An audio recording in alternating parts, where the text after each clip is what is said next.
everybody, Mrs Cosgrove here. Well, I've been so excited to read you a story because it's such a long time since I've been able to read bedtime stories now that my two children are grown up. So tonight I've chosen the Snatchabook, and it was written by Helen Docherty and illustrated by Thomas Docherty.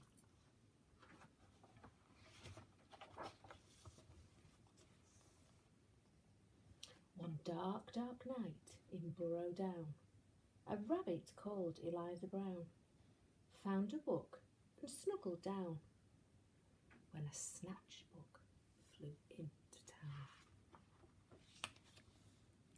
In every house, in every bed, a bedtime book was being read. Tales of dragons spitting flames, witches playing spooky games, pirates on the seven seas, princesses trying to sleep on peas, and every child in every bed listened hard to each word said. Now, Eliza Brown at number 3 was reading quite contentedly. Her curtains opened just a chink.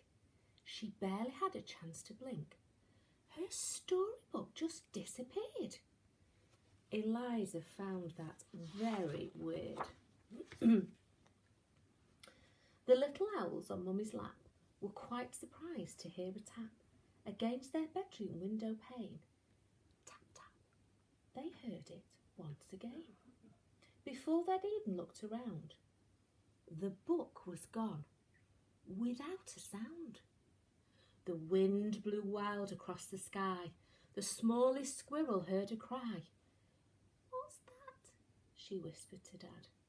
But then, and this was really bad, before they'd had a chance to look, she'd lost her very favourite book. And so it went night after night. Books disappeared from left and right. 5 books here, 6 books there. The shelves began to look quite bare. In Burrow Down, the rumours spread of book thieves under every bed. Now Eliza Brown at number 3 was keen to solve this mystery.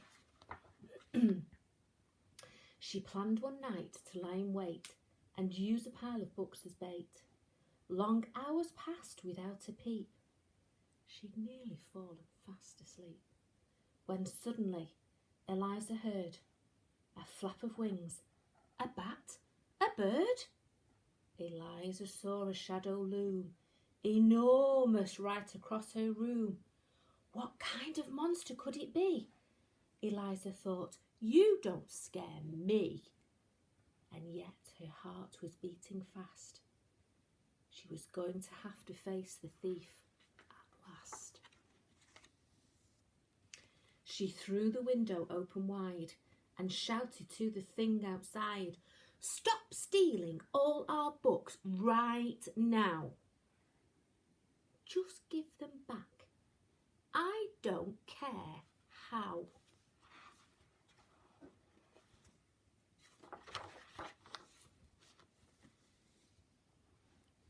"I'm really sorry," came a little voice.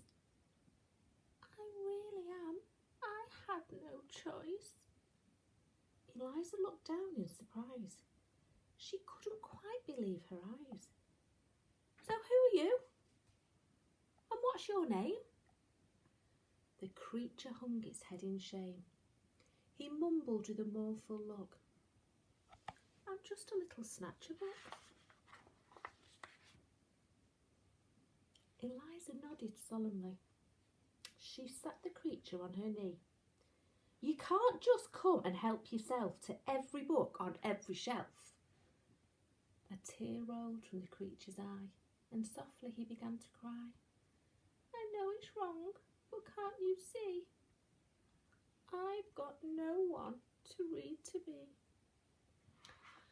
Oh, Eliza sighed. He looked so sad. If he just had a mum or a dad to read him stories every night, well, then he might behave all right. that very night they hatched a plan, and so the Snatchabook began. To give back all the books he'd nicked, Eliza Brown was ever so strict, and trying hard to prove himself, he stacked them neatly on each shelf. And when he'd made his full amends, Eliza called on all her friends and told them how he'd worked all night to turn a wrong into a right. And now each night in Burrow Down, as darkness falls upon the town, in every house, in every bed, a bedtime book is being read. And if you take a closer look, you might just see the Snatchabook perched happily on the end of someone's bed, listening hard to every word that's said. And that's the end of our story tonight. Snuggle down and I'll see you soon.